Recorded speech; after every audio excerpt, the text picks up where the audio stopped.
Hey guys, I hope you're having a great start to your summer.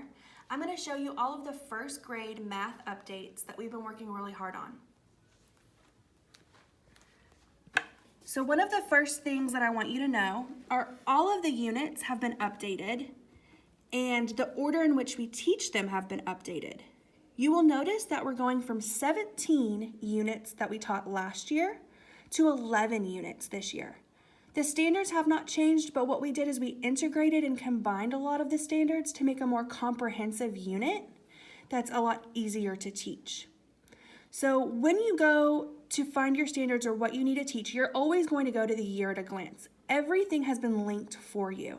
So when you go to your tree and you're looking for your IFDs and Eduphoria, it's always going to refer you back to this year at a glance because we have linked everything. It's a one-stop shop for everybody.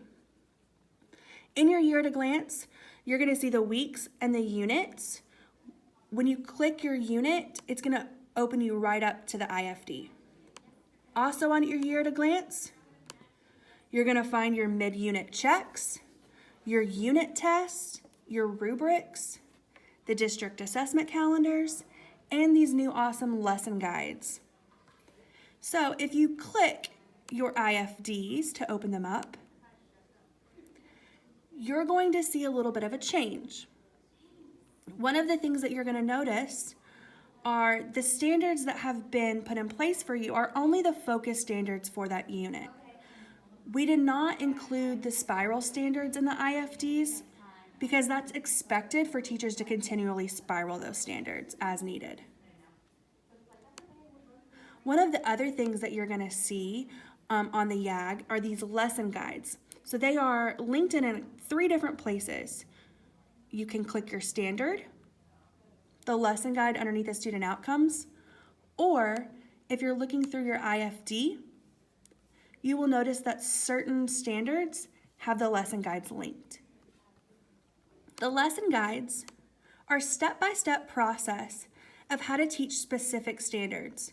As we were going through curriculum this year, to get ready for next year, we talked about how some standards are just really difficult for students to understand. So we wanted to give a more in-depth look at that standard and how you can teach it if you are a veteran teacher or a new teacher to teaching in first grade. So as you look, you will see you have extra resources, you have examples, you have test questions. Everything you need is in this lesson guide to help your students master these challenging standards. Still to come are some unit tests. So right now we only have Q1 unit tests ready. You will see some mid-unit checks being updated throughout the year, as well as our rubrics. Just bear with us. We've got a lot of changes, but I know everybody is going to love it and it's going to be for the best, and hope you have fun.